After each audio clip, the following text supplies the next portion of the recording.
A lot of you, your guilt is in the bedroom. Sexual guilt is the strongest guilt of all. Yes, stronger than, the sexual guilt is actually stronger than a guilt that one would have with hurting another person, even murdering another person. Sexual guilt is the strongest of all. And whether it's a guilt about whether you think you're just a big old pervert, whether you have manipulated others, could even be in a past lifetime. Sexual witchcraft is the most effective of all. You know, you bring a little sex into witchcraft, and it's powerful stuff. And some of you have played with that in past lives. But when it's in the bedroom, it's really sticky, really nasty stuff.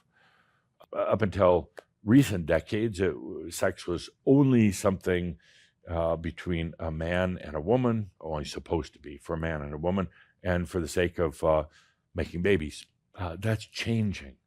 And after it goes through some bumps along the way, sex will be reimagined as something beautiful humans can experience with each other without guilt.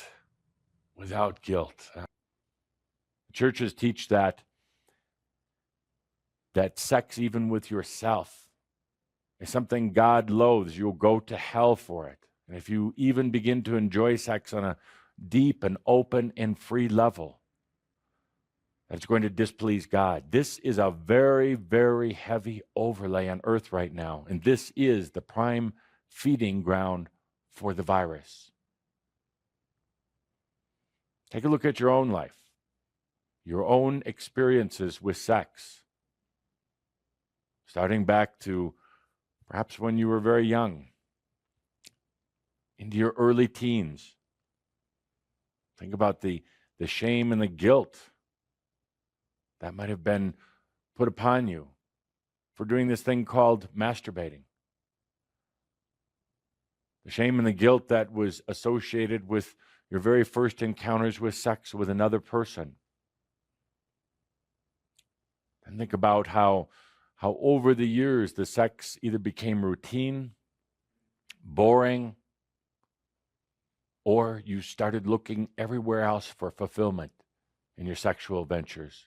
If the religious vows were about only loving God in a physical way, not having physical sex with others, that vow stays with you even if you happen to leave the order.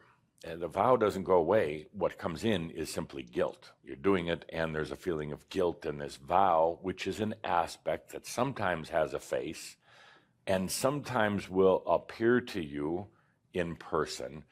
That vow is very strong. A vow then causes a lot of blocked energy.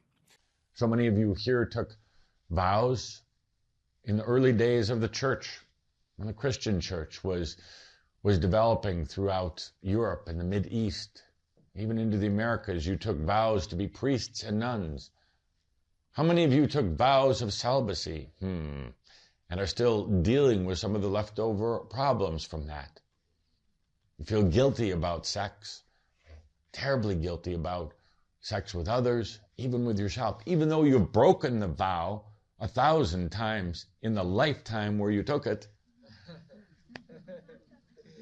Every time now that you have sex, you have this feeling of guilt that you were doing something wrong, that God, or worse yet, Tobias, is watching.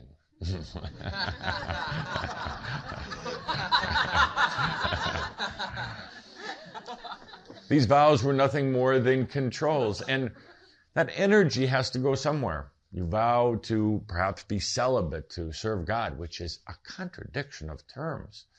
How can you vow to be celibate thinking you're serving God? It's not serving God at all. So you take that vow, it's a control. It's going to show up somewhere else. It's going to show up probably as sexual abuse or sexual perversion. You see, all you did was try to control an energy that you don't want to control in the first place, you see.